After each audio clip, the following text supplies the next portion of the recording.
coloca o valendo, parece que muda o clima, né? Muda, já fica silencioso, valendo.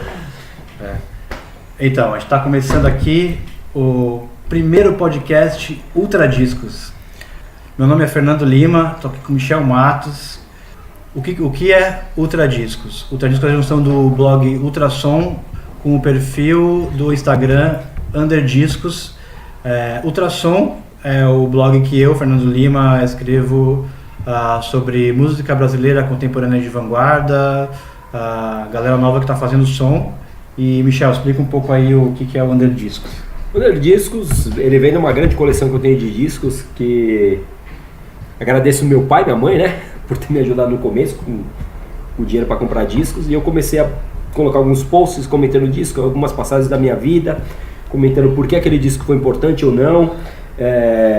Não terminei porque tem muitos discos ainda. Eu acho que vale muito a pena também ressaltar a história do Underdiscos que o Ferão falou. Na verdade, acreditamos sempre que Tóquio é destruído todo ano, todo dia, todo momento, e ele, o Ultraman, salva. Então seria mais ou menos isso a música para nós.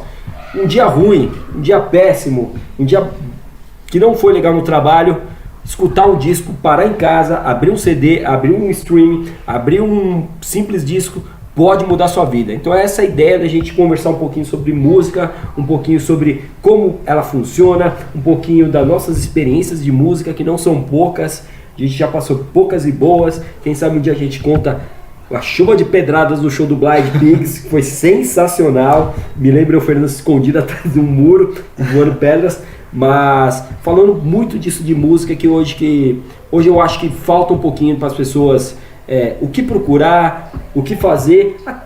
Canais existem, o problema é achar onde eles estão.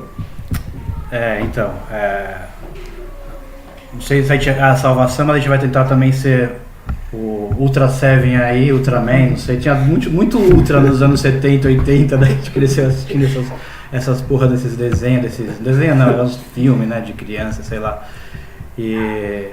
Mas tentar também ajudar a salvar um cenário que às vezes parece meio catastrófico, né? A gente, às vezes, não sei, antes de gravar aqui a gente conversou muito e tal, mas eu acho que uma referência que a gente tem desde criança, que ainda é muito forte, é a coisa da rádio. E a gente ouviu muito rádio, a gente se formou como ouvinte de música, ouvindo rádio, e até hoje eu gosto muito. Acho que o Michel também curte muito ouvir rádio. A gente cresceu ouvindo rádio de rock, né? Nossa formação é roqueira, hoje, enfim, eu mais, o Michel menos. O Michel ainda não é um grande fã de Buarque, de Gilberto Gil, mas eu, enfim, fiquei um pouco mais eclético. Mas nossa formação é rock and roll. A gente está aqui para falar disso ao longo aí dos podcasts que a gente pretende gravar. A gente deve, em algum momento, focar mais em temas mais específicos, o Michel mais para rock and roll, eu às vezes um pouco mais para música brasileira, mas quando a gente se juntar aqui é para falar de rock and roll, predominantemente, muito rock and roll brasileiro, principalmente. E aí, voltando a essa coisa do rádio, enfim, essa semana que passou eu coloquei um post aí no Ultrassom, que é até um mote para a gente começar esse papo aqui do podcast, falando um pouco sobre a nova cena da música brasileira roqueira, né, do rock brasileiro, e das rádios de rock.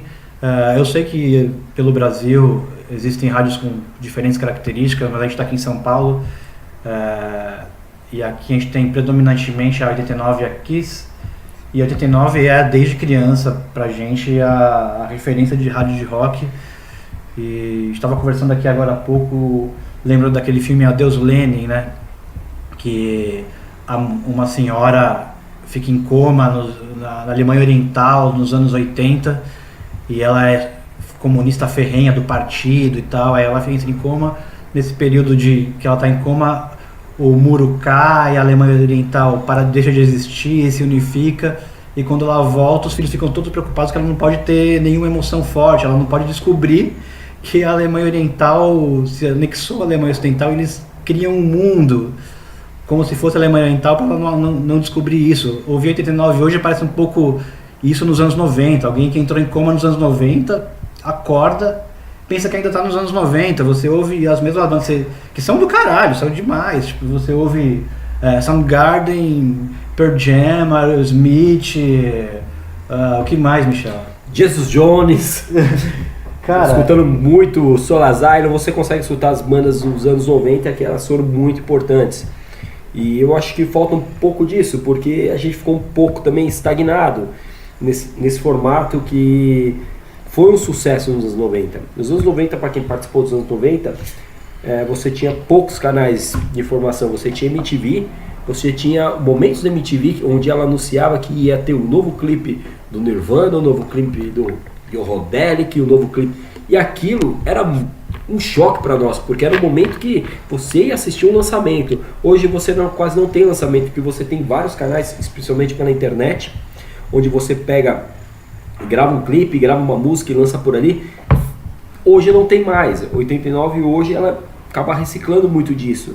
E também, falando um pouco com o Fernando, as poucas bandas que elas dão uma oportunidade são bandas de curto prazo, são bandas que não trazem algo novo. Algo novo também é uma coisa muito difícil no mundo atual, porque para mim todo mundo acaba soando muito parecido com, por exemplo, com Imagine Dragon. Todo mundo tem esse som que é muito bem polido, muito bem feito, muito bem produzido e acaba refletindo também no Brasil. O Brasil, como vocês podem ver, quando você vê o Scalene, você vê também o Vivendo no Ócio, são bandas que são importantes, mas são muito copiadas e acaba você, toda vez escutando, você não tem uma distinção. É muito diferente dos anos 90, você escutava um Yorodelic, um Plant Ramp, um Raimundos, ou mesmo um Little Quail, você sabia que existiam diferenças. Nos anos 80 também existiam diferenças de som. Hoje é muito difícil, até para você ter por incrível que pareça, é a época da informação, é a época onde você tem N coisas, mas é a época também que você fica um pouco perdido em procurar essas coisas. Conversando com o Fernando vai comentar um pouco também. Vamos procurar algumas bandas novas para falar. A gente tem até dificuldade de encontrar bandas novas. Eu discordo um pouquinho do que o Michel está falando. Acho que tem muita banda nova. O difícil é realmente achar. Antigamente você tinha essa referência do rádio, e quando eu falo que o rádio parece nos anos 90, o que é muito legal, conversando com a minha esposa, ela fala, nossa, mas eu adoro os 90, eu gosto muito da 89, eu também gosto, porque a gente cresceu nessa época. O que falta é fazer o que eles faziam nos anos 90, mostrar coisa nova, botar na programação. Até existem programas incríveis na 89 que mostram bandas novas e bandas muito legais. Mas você ter uma faixa, 1 hora durante 24 horas, sei lá, nem 24 horas, uma vez por semana, botar uma faixa que toca banda nova, é muito pouco. Você tem que colocar isso, tem que ter a ousadia de colocar isso na programação e colocar isso para as pessoas ouvirem e a partir daí elas decidirem se gostam ou não. Eu sei que, enfim, a lógica de mercado da rádio é muito própria, mas isso funcionou muito bem nos anos 90, e criou um cenário muito profícuo que a própria rádio se aproveitou disso. Tinha muitos festivais com as bandas que as rádios tocavam e lotavam. Você colocava, sei lá, 50, 100 mil pessoas num lugar, como chamava aquela porra daquele lugar na represa da Guarapiranga lá, que era um lugar de sertanejo, sei lá, e lotava para tocar o show de 10 anos, sei lá, o show de aniversário da 89 era sempre lá. Com Los Gusanos? Los Gusanos foi uma das atrações internacionais, né? Mas o foco do lugar da coisa era a banda nacional, e muitas bandas nacionais que nasceram no cenário das rádios rock e da MTV da época. Hoje, a 89 vive de tocar as mesmas bandas dos anos 90. Então acho que falta um pouco desse papel da rádio, de mostrar para o público o que está rolando. E é um pouco disso que eu tento fazer no ultrassom, que a gente tenta trazer gente de vanguarda que faz som diferente. E é um pouco disso que a gente vai tentar fazer em certa medida hoje, mostrando alguns sons que a gente curte de bandas brasileiras novas, que estão fazendo um som do caralho. Mostrar que tem o que fazer, que tem o que mostrar, que tem muita banda legal tocando, sim. É difícil de achar, é difícil de achar podcast legal, a gente fez uma pesquisa para começar a fazer esse nosso podcast aqui. Pô, vamos ouvir o que tem aí. Tem muita coisa que fala e não diz nada, nem sei se a gente está dizendo alguma coisa aqui de interessante também, espero que sim. Mas eu acho que da oferta, muita oferta, vai gerar alguma coisa de qualidade. É a mesma coisa com o som. Você oferta muita coisa, alguma coisa você vai gostar. Quando você não oferta nada, não vai ter nada. E eu acho que, não sei, agora lembrando também, algumas coisas que a 89 tenta colocar, parece que é um jabazão de o filho de alguém, putz, umas coisas que parece que é o cara que quer ser a mistura do Charlie Brown Jr. com o Los Hermanos Mal Acabado, umas bosta que tocam, que não são esses mesmos sons que tocam nesses programas específicos de rock nacional. E aí eles ficam insistindo nisso e uma hora acaba, sei lá, não tá virando, não sei o que acontece. O que você acha, Michel? Eu acho o seguinte, Michel, quando a gente procura muito esse espaço, mesmo no 89, outros itens, a gente acaba, claro, que tendo que conceder algumas coisas. Quantas histórias a gente escuta de bandas que precisam conceder? Vou dar um exemplo de uma, o próprio CPM 22. Quando você escuta a primeira demo do CPM, quando ele estourou no Hangar, e o primeiro disco praticamente são as mesmas músicas, a gente percebe uma diferenciação de som muito grande. É um som para tocar na rádio. E eu acho que falta isso, porque você, quando vai em outros países, você tem a rádio que ela arrisca essas bandas. Ela procura arriscar essas bandas. E não é arriscar uma vez, duas vezes tocando e acabou. Tem que tocar porque sempre tem alguém que vai se interessar por isso. O que eu falo, nos anos 90 ocorreu isso. Ocorreu muito também pelo estouro do Nirvana, que acabou assustando todo mundo, falou, opa, ali tem algo novo, opa, onde tem algo novo? E todo mundo procurou esse algo novo. Mas hoje você escuta muito, mesmo os grandes produtores, as pessoas que se beneficiaram muito pelo rock brasileiro, por exemplo, Rick Bonadino. Sim. Cara, ele cobra para bandas novas gravar. Tudo bem, eu acho que você tem que ter investimento numa banda nova que tem um som bom, é um artista, é alguém que quer mostrar alguma coisa, ele precisa ser financiado.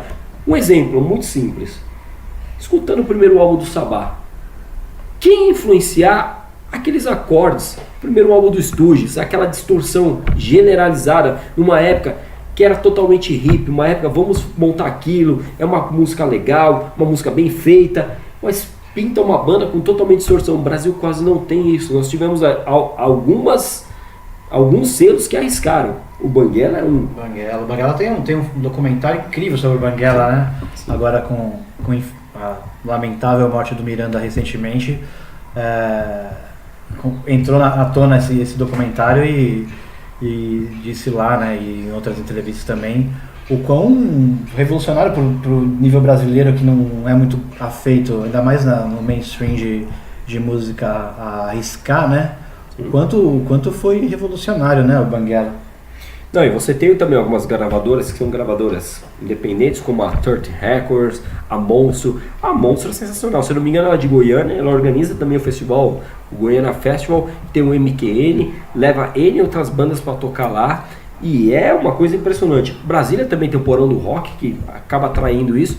Tivemos a felicidade, como despedida de solteiro, de ir para o rock também, que era um sonho nosso aqui, que você vê outras N bandas que dificilmente vão tocar em São Paulo. Então você tem esse canal, você tem essa cena, só que você precisa de apoio também do alto clero, que seria o quê? Seriam as rádios. E hoje você pega a rádio, o Fernando falou, é muito ligado a um grande jabazão, pode ser? Pagou, tem que aqui, tua música tem que começar com um refrão, deu 5 minutos, para de tocar, porque não teve audiência, tudo é voltado para audiência. E você acaba perdendo coisas maravilhosas no Brasil, às vezes de bandas que nem conseguem gravar, fazem shows maravilhosos e param por ali. Shows, que é uma coisa também importante. Hoje a gente tem alguns canais importantes, nós temos o canal do Sesc, que tem shows maravilhosos de bandas independentes. Tinha antigamente o Hangar, que hoje virou a The House, mas continua com bandas, mas falta ainda aqueles lugares menores, lugares de 50, 100 pessoas para essas bandas, com o mínimo de aparelhagem adequada. As bandas se unem para tocar? Se unem para tocar, começando de novo, mas você cria uma cena, você cria um momento ali que você cria um ambiente para elas tocarem. Hoje, estúdios, nós temos milhares aqui em São Paulo, então isso facilita muito. Facilitou demais. Porque você às vezes não tem um instrumento, você às vezes não tem uma bateria, você às vezes não tem um amplificador bom, você consegue até gravar um ensaio. Quantas vezes também fizemos isso, Fernando? Para ver se estava bom ou mal, porque isso dá uma valorização. Então é todo o ambiente que cria em volta disso. E falta o que eu acho muito legal, que acontece também nos Estados Unidos, falta aquelas rádios que são rádios amadoras, aquelas college rocks, que são rádios de universidade. Universidade chamar independente, né? Isso mesmo. Independente. Você tem N cursos de radiodifusão, poderia alguma transmissão, poderia algo, nem que fosse pela internet, que hoje a internet cada vez, criar algo parecido. Existem algumas rádios que elas trabalham sim com essas músicas independentes, falta também uma divulgação. Eu não sei também se elas concorrem ou não com as rádios convencionais, poderia ter ali um alinhamento para divulgação, falar, escute ali, porque isso vai enriquecer muito. Já que as rádios tradicionais não querem às vezes tocar, deixam para as rádios menores, para que elas possam ter uma divulgação, quem sabe ali quem teve ali um destaque, e para a rádio você cria uma escala. Não é o modo correto? Não é, eu acho que tem que arriscar, mas pode ser um caminho. Você enxerga alguns outros caminhos? Não, eu tô ouvindo você falar sobre rádio, eu lembro que a gente tem uma legislação muito específica para a rádio no Brasil que talvez dificulte isso, né? A rádio, tanto com a televisão e tal, o que da inicial é muito legal, eu acho que, enfim, cada um acredita de um jeito, mas eu acho que em tese seria muito bom. As rádios de televisão e toda a difusão de mídia são concessões do governo. Então, para você criar uma rádio, você precisa de uma concessão do governo. O que em tese é muito legal, acaba virando uma politicagem do caralho. Então, o que aconteceu muito no governo Collor, por exemplo, que ele distribuiu concessão de rádio para um monte de gente, para correligionários políticos terem influências no seu curral eleitoral, né? E porque para uns é muito complicado fazer, para uns que tem o contato certo é muito fácil. Então a rádio é mais um instrumento político, a rádio, a televisão e a audiodifusão, áudio e vídeo, né? É muito mais político do que conceitual, estético, artístico, né? Então isso é difícil. Hoje em dia a gente tem o advento das rádios amadoras, das rádios comunitárias, que suprem um pouco disso, mas não é suficiente, é muito pouco, né? E você estava falando sobre essa coisa de arriscar e realmente, eu lembro muito bem da primeira vez que eu ouvi Chico Science Nação Zumbi, por exemplo. Eu olhei e falei, meu, que merda de som é esse? O que esses caras estão fazendo? É uma bosta isso. E quem me mostrou falava, não, é legal. Eu falava, não, é uma bosta. Chico Science Nação Zumbi é uma merda. E fiquei com isso algumas semanas, aí tocou de novo. Não, peraí, meu, tem alguma coisa nesse som, tem alguma coisa aí. E fala aí, Michel, você não são um dos maiores fãs de Nação Zumbi e de Chico Science Nação Zumbi que existe na face da Terra. Tipo, mas o som difícil. Tem uma coisa que geralmente, não sei se acontece com todo mundo, mas pelo menos comigo acontece. Eu gosto muito de sons. As bandas que eu mais gosto hoje em dia são bandas que eu demorei pra gostar. Porque você não entende de primeira. Você precisa ouvir, você precisa entrar na frequência do que eles estão fazendo. E talvez por isso que eu não gosto de som fácil. Tipo, o som que todo mundo já gostou, geralmente eu vou achar uma bosta. Porque são aqueles acordes, os acordes do sucesso, né? As coisas feitas para fazer sucesso. Eu gosto de coisa difícil, de coisa que a primeira vez eu vou achar estranho, as pessoas nunca vão entender às vezes o que é. Enfim, e acho que muita gente funciona nessa chave também. E a música funciona muito assim. Então por isso a existência. Se as rádios ou a MTV não tivesse assistido tanto em Nação Zumbi, em Chico Science na época, né? Em Mundo Livre, nesses sons de misturas malucas que eu não entendia da primeira vez que eu ouvi, talvez isso não tivesse acontecido, não tivesse sido tão maravilhoso e não tivesse influenciado tanto nossa música de forma geral, não só no rock and roll, como em todas as áreas da música eles influenciaram. E às vezes eu sinto que a gente está perdendo esse barco. Acho que uma geração de bandas já passou por aí nos anos 2000 e a gente não soube que elas existiram. Inclusive a nossa, né, Michel? Que passou aí pelo mundo sem ser notada ou tão notada, né? E a Mesa falou também dos festivais, e isso é uma coisa, agora também parando de se lamentar um pouco, que está rolando muito no Brasil, tem muito festival, tá uma coisa descentralizada, não é só São Paulo e Rio que estão fazendo, todos os estados estão fazendo, tem o Bananada, além do Goiânia Fest, tem o Bananada que é um pouco mais, abre um pouco pro rock, do rock pro pop, enfim, desde o Mangue Beach, essa música mais revolucionária no sentido de som de Pernambuco tem dado frutos e tem saído muita coisa legal de lá. E um lugar da onde tem saído muita coisa legal, Michel, é o Pará, cara. Você acha que o Pará é só Gabi Amaranto, é só Fafá de Belém? Tem muito som, muito rock and roll mesmo. Tem a galera da guitarrada, que é incrível também, mas esse é um outro departamento, talvez pro ultrassom. Acho que o Michel ainda não tá nessa frequência guitarrada pra gente trocar ideia.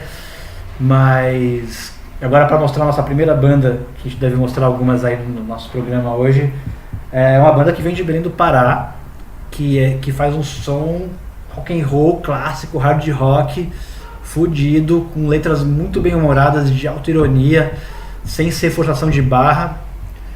E então a gente vai tocar agora para vocês Molho Negro, banda de Belém do Pará, do caralho, com também uma música que fala um pouco também do que a gente está falando, se chama Como Não Se Fazer um Hit.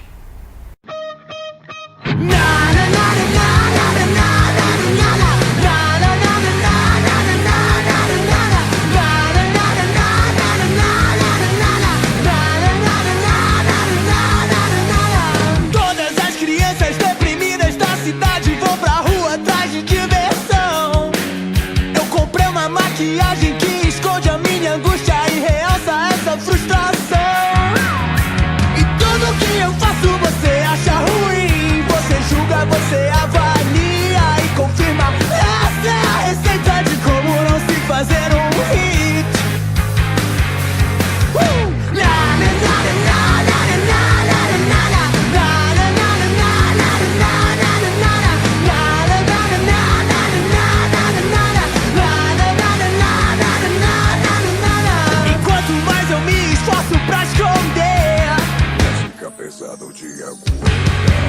E o caos controlado que eu pareço ser é tudo que eu não deveria romantizar.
Aí, Fernando, acho que como você provou, enquanto existe uma garagem, enquanto existiam alguns moleques dentro dentro daquele cubículo suado, o rock and roll vai dar seus gritos, né? Com as tomadas pegando fogo, né? E os riscos de incêndio todos das garagens das vós aí pelo Brasil.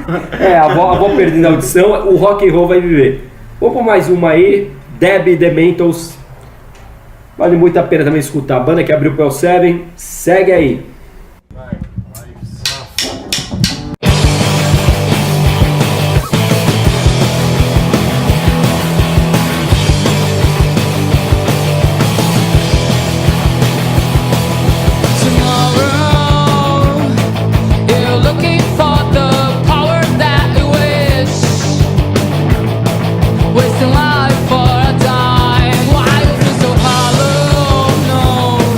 Don't cross the line, man. This is so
Deb and the Mentals, né, Michel? Onde você descobriu isso, cara?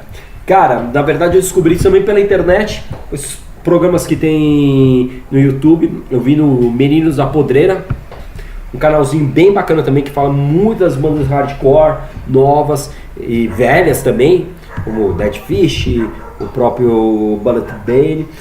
E são entrevistas com as pessoas qual funda o som de um sertanejo antigo. Então é um canalzinho bem interessante, vale muito a pena escutar. E também acabei escutando a banda no dia que tocou com o Seven. Eu já tinha, através do stream, localizado a banda e escutado um pouco. E eu achei muito interessante porque lembra muito aquele começo dos anos 90. Que um dia eu vi uma definição como seria essa cena dos anos 90 no começo, que era No Obrigado, que eram as bandas que cantavam em inglês e tinha uma sonoridade muito diferente, muito copiada pelo mundo alternativo americano e aquele mundo shoegaze inglês, como o Pin-Ups, o Killing Show, o próprio Mickey and Junks, que é maravilhoso. Eu acho que quem não escutou Mickey and Junks ainda não é feliz na vida. Mas essas bandas que cantavam inglês, o próprio The Fall no começo cantava muito inglês. Mas, Fê, você aí disse que tem um momento aí que você vai mostrar um som pra mim, vai me desafiar, diz que eu não vou gostar. Eu que conheço o Fernando há muito tempo, muita coisa que eu escuto hoje, como Ed, Nação Zumbi, o Querosene Jacaré, veio do Fernando me ensinando muito, porque era muito fechado, era muito Slayer, muito black metal, muito cena norueguesa, vamos botar fogo nas igrejas. Eu não queria também botar fogo nas igrejas, mas com frevo, com alegria e com satisfação de todo mundo. Manda ver, Fê. É engraçado, né? Porque preconceitos todo mundo tem, não adianta, né? A gente tem que lidar com eles. E eu sempre fui muito... Tá falando bandas que cantam... Banda brasileira que canta em inglês, eu sempre tive uma ressalva muito forte com esse tipo de som. Eu sempre achei... Sempre não, acho que lá no comecinho, sei lá, quando eu tinha uns 15 anos, eu achava que tinha que cantar em inglês, mas logo entendi. A gente tá no Brasil, cara, por que a gente vai ficar cantando em inglês? Tipo, acho que veio essa onda do Sepultura, né, que fez sucesso lá fora. Acho que eles foram muito... isso incentivou muitas pessoas a querer fazer som em inglês para fazer som lá fora e tal. E eu lembro que eu peguei muito mal com isso uma fase da minha vida. Durante muitos anos eu achei nada a ver cantar em inglês. Banda brasileira cantar em inglês, eu já ficava com preguiça, já tinha vontade de ir pra cama dormir quando eu ouvia. Mas... Opa, um minuto. Eu vou falar uma banda e vamos ver se o Fernando vai falar isso e vai meter o pau. Viper. Viper. Mas o Viper era muito na onda do Sepultura também, né? E do caramba, Viper do caralho. Mas depois virou meio que parecia uma fórmula de sucesso. Depois do Sepultura e Viper. Mas Diamond the Metals, Michel, caralho. Garage Band, né? Aquela coisa de... esse timbre de guitarra característico. Muito anos 90 mesmo esse som, né? Do caralho, curti muito, Michel. Ô, Fernando, é aquela música que você tocava, você imagina aquele suor no verão do Brasil, você com aquela camiseta de flanela, na semana seguinte, quando ia sair com a banda, todas as cordas enferrujadas, porque a gente não limpava, né? Porque tinha punk que é punk e não limpa, deixa estragar tudo. É isso aí. Molho Negro também é uma banda sensacional, tava conversando um pouquinho com o Fê quando ele me mostrou, impressionante como fora do Brasil, às vezes, o Brasil é um país continental. Então eu acho que você não entender, nunca ter escutado uma banda argentina, nunca ter escutado uma banda boliviana, uma banda uruguaia, é o mesmo sentimento de não ter escutado uma banda do norte, no Acre, isso dá um programa inteiro, hein, falar sobre isso. Cara, é uma cena que roda e você imagina as dificuldades. Um dia eu achei que não podia fazer um programa só falando das dificuldades dos devotos do ódio. Montar instrumento, tocar, pegar disco. Hoje a gente já tem dificuldade de pegar discos, às vezes antigos, como o do Inocentes, o primeiro, o do Garotos Podres. Imagina essa galera nessa época. E o Devotos que tá com o último disco do Devotos é do caralho. Você já ouviu, Michel? Não ouvi, mas falha minha. Punk rock clássico, sem mudar a fórmula, mas ainda muito relevante demais. Se você gostar desse podcast, quiser até ajudar a gente, o sonho nosso é conhecer o Alto Zé do Pinho. Porque lá, punk rock, hardcore... Sabe onde é que faz, né? Sabe onde é. E, bom, já que a gente está em Pernambuco, e a gente começou essa conversa, começou a falar de Pernambuco falando sobre Chico Science e coisas assim, e fazer mistura de som, coisa que, assim, na verdade, na música brasileira é muito antiga, né? Desde, sei lá, Novos Baianos, que começaram a misturar rock com música brasileira, Mutantes, o próprio Secos e Molhados, que faziam um puta som nos anos 70. Mas eu acho que os anos 90, o Michel acho que compartilha essa visão minha, era uma coisa muito de pequenos clãs, assim. Os roqueiros eram roqueiros. Dentro dos roqueiros tinham os roqueiros do metal, os punks, que enfim tem uma ideologia toda própria, que é muito compreensível, tal, serem separados, tal. Mas cada estilo, tipo, eu lembro de uma época que se eu gostasse de Guns N' Roses, eu era excomungado, assim. E tipo, ao mesmo tempo, se você era do hard rock e curtia o Sepultura, você não podia, você tinha que ficar na sua, tinha que ouvir em casa e olha lá. E isso entre os roqueiros, aí, tipo, se você fosse curtir um outro tipo de som, a galera do eletrônico era outra, você nunca ia conhecer alguém do eletrônico. Eu lembro que no nosso meio era muito determinado o que você ia conhecer pelo tipo de som que curtia. Sim. E um pouco o Chico Science chega quebrando isso nos anos 90. Que falei, puta, demorei pra curtir, eu demorei pra entender. E desde então, isso acho que é a grande contribuição que a galera do Mangue Beat deu pra música brasileira, é essa quebra de paradigmas e quebra de um pouco de preconceito sonoro. E acho que isso vem evoluindo no Brasil, nessa onda das bandas que não estão sendo ouvidas, mas estão fazendo som pra caralho, nessa de tocar junto, de criar lugar pra tocar, e estão fazendo. Tem uma banda carioca, Michel, que mistura. Salve Rio de Janeiro! Que se define, se você entra lá Rio de Janeiro, histórias, hein, Michel? Rio de Janeiro tem histórias. Rio ninguém dorme, Rio ninguém dorme. Mas até perdi o rumo aqui. Uma banda que se define, se você entra lá nas redes sociais deles, define-se como punk, mas você vai ver que não é bem isso. Eles misturam as coisas e hoje em dia o Rio de Janeiro é a terra do quê, Michel? Hoje é a terra do funk. Do funk. Lembrando o seguinte, que também, Fê, um dia, quem sabe, vamos falar disso. O Rio de Janeiro já foi a terra do black metal também, incrivelmente, mas voltando. Então é uma banda punk na terra do funk. Então vocês vão ouvir que doideira que é esse som. Michel, depois você me falou que você ouviu. Essa a gente não combinou antes, ele não sabe. Quero ouvir a opinião do Michel sobre esse som. Bota o Nego do Borel. Toca, DJ.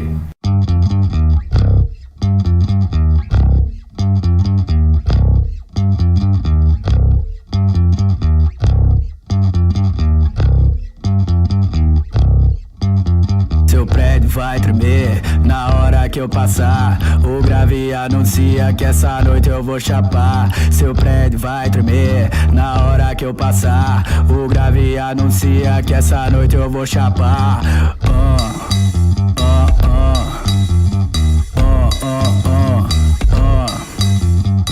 Cordão de prata gringo, pra italiano invejar. Eu rajo com estilo, não uso ouro que é vulgar. Escorte rebaixado, com motor pronto pra voar. Roda de aro 15, nem a morte pode me pegar. Seu prédio vai tremer na hora que eu passar. O grave anuncia que essa noite eu vou chapar.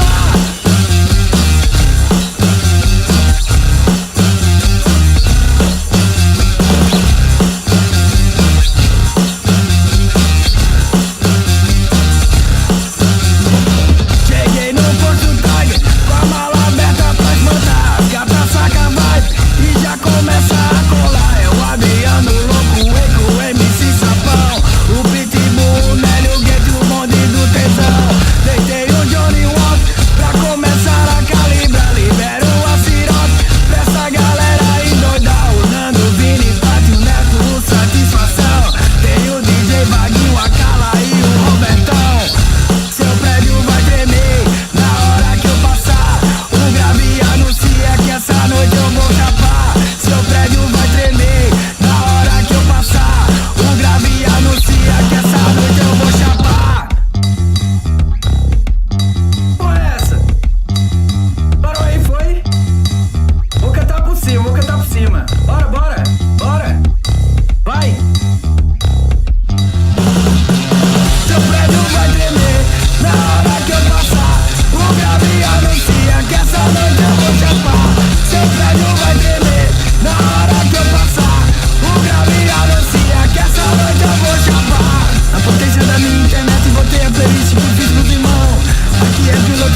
a sede, a águazinha já chega abraçando e eu vejo naquele olhar a pressão.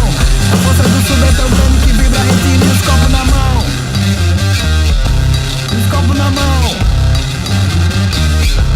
Os copos na mão.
Esse foi o Desgraça com 0 Hora, essa banda do Rio.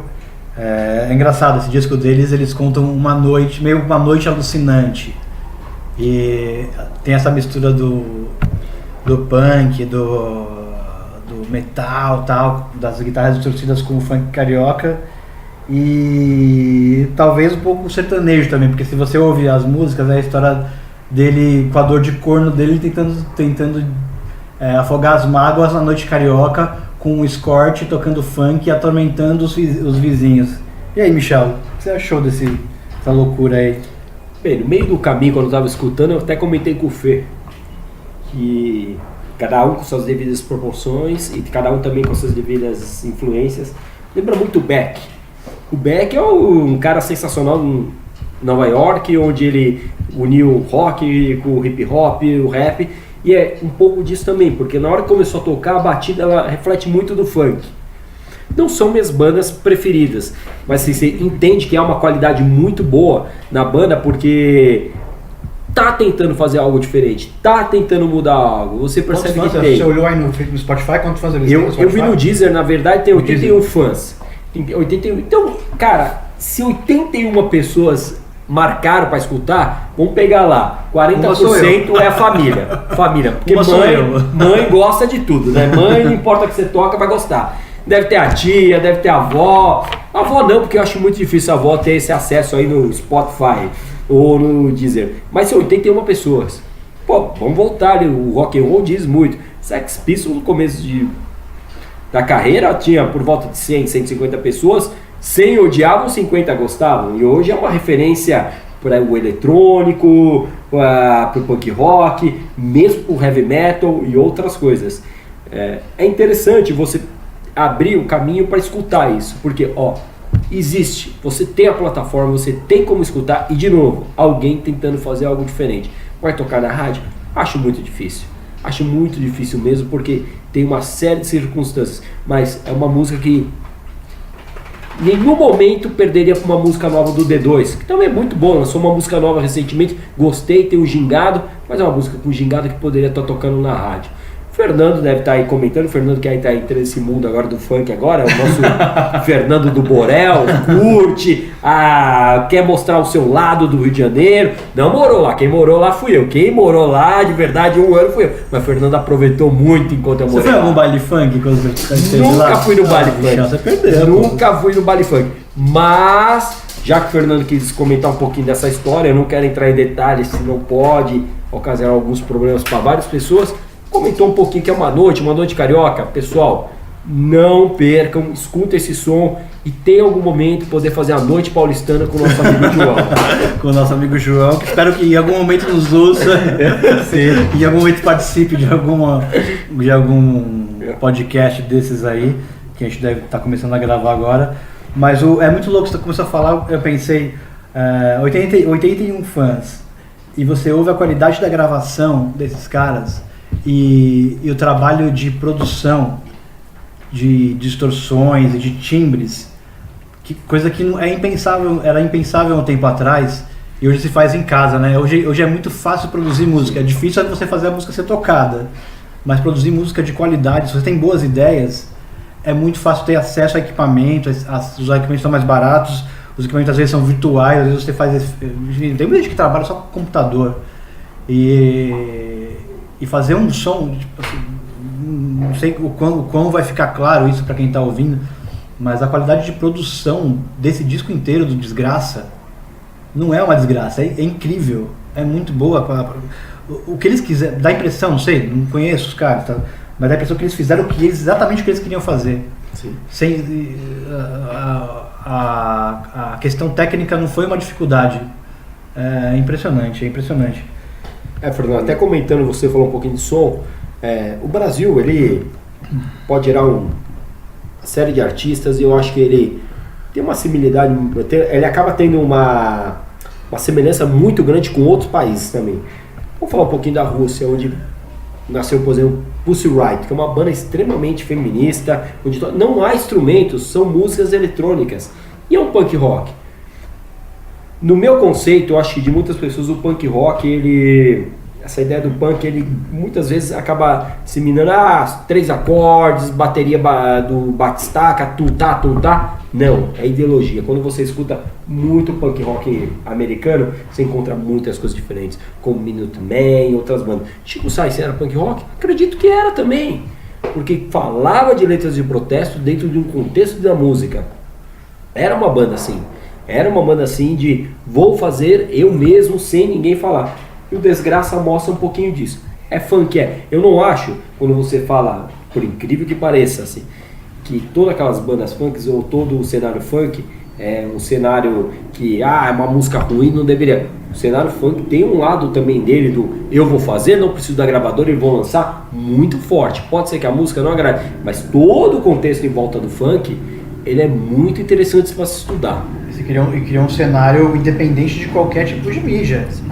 Tipo, nasceu, cresceu e a mídia só se apropria disso depois que vê que não tem jeito. Tipo, tá rolando e eu tô perdendo dinheiro de não entrar nessa porra. Então eu vou entrar nessa merda pra ganhar o dinheiro. E aí, depois disso querem criar os seus próprios ídolos, mas enfim. E como é com o punk também lá nos anos 70, né? Tipo, ninguém queria meter a mão nisso, cara. Tipo, uma hora que a coisa tá sobressaindo por si só, tipo, a gente tá perdendo o Brasil não fazer. Tipo, e é o que... E a música é engraçado isso, né? Esses dias eu tava lendo uma pessoa que escreveu no Facebook. O foda das redes sociais também, que qualquer idiota escreve qualquer merda e tá sendo ouvido. Tipo a gente aqui agora, né, Michel? Sim. Mas uma pessoa super esclarecida, super estudada de música e tal, metendo pau sobre uma instituição de cultura estar disseminando o passinho, a dança do passinho. Teve uma apresentação de dança do passinho nessa instituição e a pessoa falou que achava um absurdo essa instituição estar patrocinando ou botando dinheiro numa coisa que não é arte. Aí ele ficou assim, o que é arte, né? Quem decide o que é arte, gente? Tipo, e você vai dizer que Cartola, sei lá, um Adoniran Barbosa, Cartola, o Wilson Batista. Tipo, esses caras do Noel Rosa, dos primórdios do samba, tomavam porrada da polícia, não podia tocar. Tipo, o que é? E hoje em dia alguém vai dizer que um samba dos anos 30 não é arte? Então é tudo um contexto social, né? Concordo com você e falo mais. Se ele estiver escutando a gente agora, não importa onde, mesmo se estiver ali em Tóquio, Ultraman, venha e lute com a Anitta. A gente não merece. A gente não merece uma nova Shakira brasileira. Por favor, Ultraman, é você. Dr. Gore criou e a gente sabe que você tem que ser destruído. Shakira tem um disco roqueiro, hein, Michel? Não só a Shakira, mas a Cléo Pires também. Cléo Pires tem um disco roqueiro e tem uma Playboy. E o que você sugere pra combater um som? O que você sugere pra combater esse tipo de... Cara, tem duas pessoas que eu admiro muito. Som brasileiro, assim, novo. Tem duas pessoas que eu admiro muito, que eu acho que vale a pena escutar, já são antigos, não são bandas novas. Uma é o senhor Mr. Gabriel Thomas. Esse cara fez tudo pelo rock and roll. Foda, esse cara. Autoramas, Little Quail. Quem não conhece, me desculpa, não conhece a história. Titãs é importante muito. Capital é importante. Sem o Dinho falar, claro. Lobão foi importante também. Moçada. Lobão também era importante, mas por favor, tuas opiniões ninguém merece, tá bom? Só toca. Mas Gabriel é um cara que lutou ali, é um cara que pensou em que ia tocar de música. Matanza é outra banda também que pensou em tocar de música. Eu acho até maior do que outras bandas.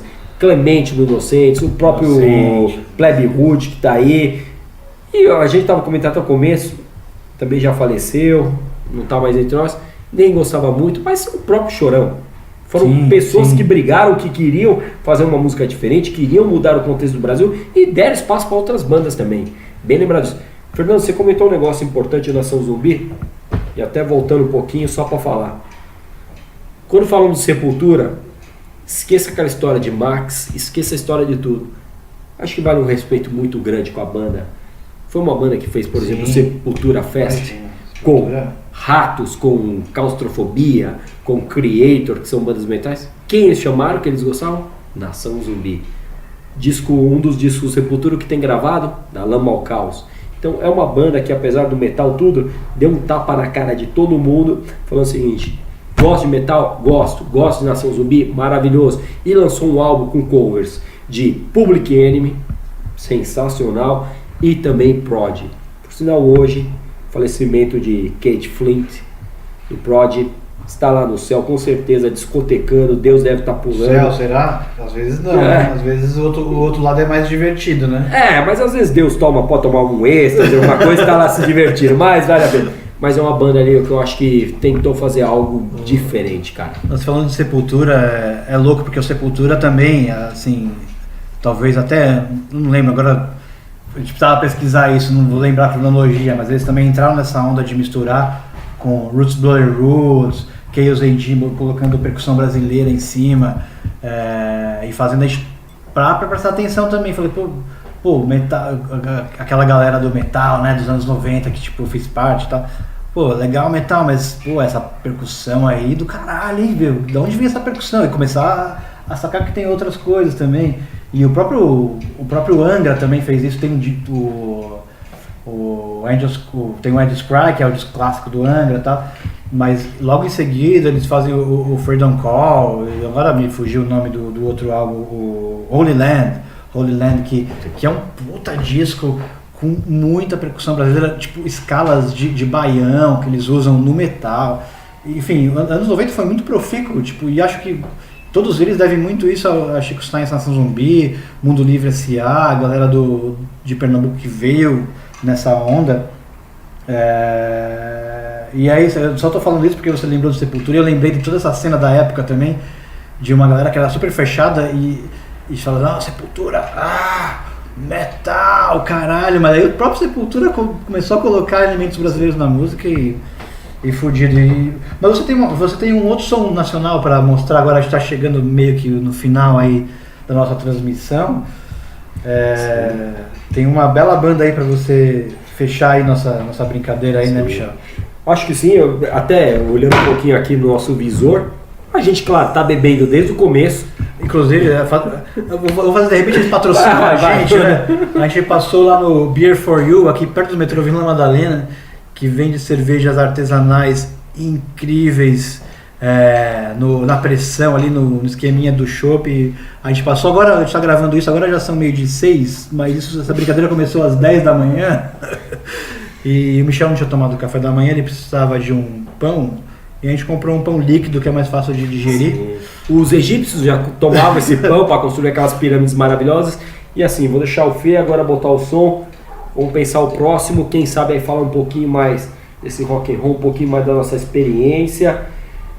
Fernando. Jimmy and the Hats, né, Michel? Até porque já tá 50 minutos, eu acho que nem minha mãe me escuta 50 minutos. Eu acho que ninguém vai escutar a gente. Eu não escuto ninguém 50 minutos. Não dá. Manda aí um pouquinho som irlandês, com letra em português, que é muito interessante. E assim, é meio-dia, comece a beber, por favor.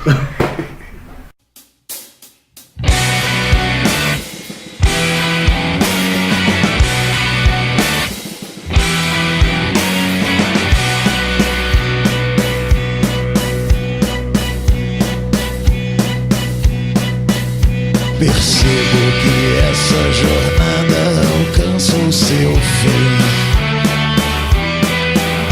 O gosto do sal se acabou, que não é só em mim.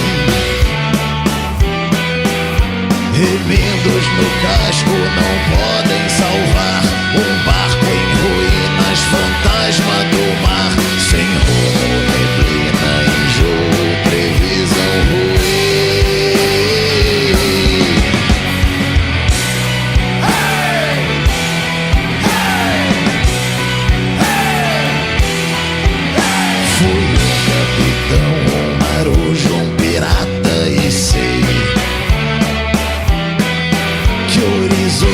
Sombrios não basta enxergar pra ser rei. Sei que eu errei. Já não sou o norte, a sorte, o ardor. O tempo passando lento, a brisa que traz o calor. Já não sou um porto acolhedor, a noite estrelada e o vento que sopra vereador, naufrágio destino na busca do amor.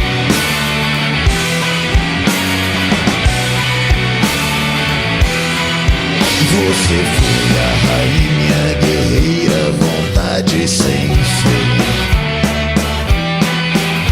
Desejos de glória e riqueza, promessas por mim. Remendos no casco não podem salvar um barco em ruínas, fantasma do mar, sem rumo, neblina, enjoo, previsão ruim.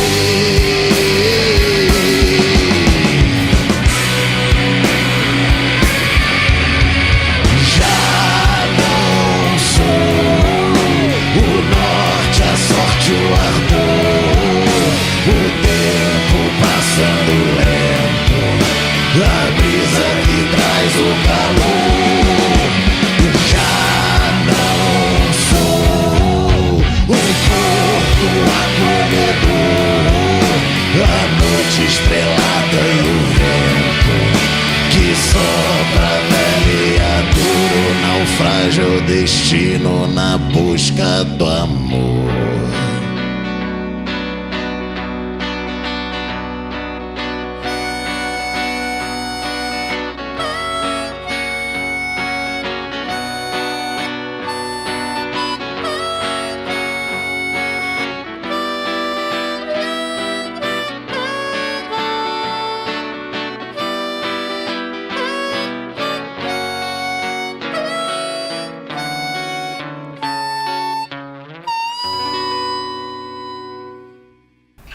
Aí você ouviu aí Naufrágio com Jimmy and the Hats. O Jimmy é quase um viking, né, Michel? Cara, o Jimmy é um cara que quem escuta ele, quem vê ele, veio mesmo da Escandinávia, eu acho, é um cara ali que estaria junto com a gente botando fogo nas igrejas, lembrando sempre, eu botando fogo no modo mal, Fernando botando com o modo feliz, com o frevo, com alegria, cantando ali, metendo fogo, dançando. Eu não, botaria normal, porque eu sou mais black metal, o Fernando já é um black Você tem que metal ver o meu mais... gingado, né? O gingado que eu tenho na avenida. Vocês não me viram ontem na Império Serrano, não? Então, enfim. Quer finalizar, Fernando? Eu acho que sim, né? Acho que vocês já aguentaram a gente. A gente tá olhando aqui no Visor 55, mas tem as ediçõezinhas, tem as músicas. Então eu acho que deve estar passando de 1 hora aí a brincadeira. E, enfim, essa é a nossa primeira experiência aí nessa nova mídia, podcast, né, Michel? É a nova meca aí das transmissões e uma coisa muito parecida com o que era o rádio, né? Estou me sentindo aqui no estúdio da Jovem Pan AM aqui, antes de começar um São Paulo e Corinthians aqui, tipo, né, aquela emoção de falar. Aqui não é ao vivo, a gente vai editar, mas acredite, a gente não vai editar quase nada porque a coisa foi muito fluida, a gente achava que ia travar tudo e foi muito legal. Enfim, o perfil Underdiscos no Instagram do Michel, falando sobre a incrível coleção de CDs e discos que ele tem, que é absurda. Só quem já viu presencialmente sabe o quão absurdo e o quão doentia é essa paixão do Michel por discos. E em parceria com o meu blog Ultrassom, de música brasileira, de vanguarda. E a gente se junta para falar de rock and roll. E a ideia é trazer convidados aí, temos algumas coisas em vista, não vamos falar para também não criar falta de expectativa, de repente a coisa dá errado, né, Michel? Mas enfim, deve ter muita coisa legal aí pela frente. E é isso, obrigado por ter aguentado a gente essa hora e pouquinho. Não sei, boa tarde, boa noite, bom dia, boa breja. Dá seu tchau aí, Michel. Tchau aí. Cara, é o primeiro e eu vou dizer uma coisa pra vocês.